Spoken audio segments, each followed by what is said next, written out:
నకిలీ విత్తనాలు, ఎరువుల తిప్పలు, నీటి కష్టాలు, కోత టైంకు కూలోళ్ళు దొరకరు.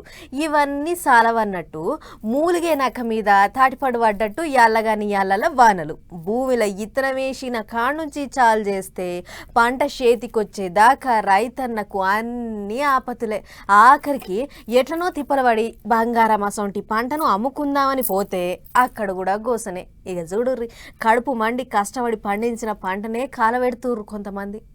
ఓ దిక్కు కొంటనే ఉన్నాము, లోడెత్తుతూనే ఉన్నాము అంటారు సర్కారు వాళ్ళు. ఇంకో దిక్కేమో రైతన్నలు పడిగాపులు కాచి కాచి కడుపు మండి వడ్లు రోడ్డు మీద పోసి కాలబెడతాండ్రు. కామారెడ్డి జిల్లా రామారెడ్డి మండలం ఇస్సన్నపల్లిలో ఐకేపీ సెంటర్ కాడ 40 దినాల సంది పానసరం పడతాండట రైతన్నలు. కోపం వచ్చి ఆఫీసర్లతో లడాయి పెట్టుకుండ్రు. వాళ్ళ కండ్ల ముంగట్నే వడ్లు కాలబెట్టిండ్రు.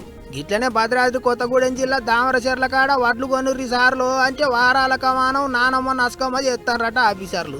తిక్కలేసి రోడ్డుకు ట్రాక్టర్లు అడ్డం పెట్టిండ్రు అన్నదాతలు. రోడ్డు మీదనే వడ్లు కుప్పపోసి కాలబెట్టిండ్రు.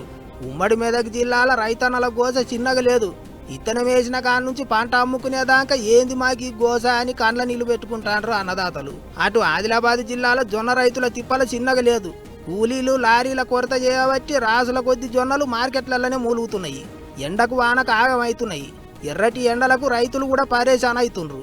ఇప్పటికే మత్త ఆలస్యం అయింది, ఇంకా బత్తాలు లేవు, బండ్లు లేవు అంటే ఎట్లా అని కోపానికి వస్తుండ్రు రైతులు. రుబ్బడి పెంచాల్సిందే, కళ్ళాలు ఖాళీ కావాల్సిందే అంటుండ్రు. మరి ఏం చేస్తారో ఎట్ట చేస్తారో ఆఫీసర్లు.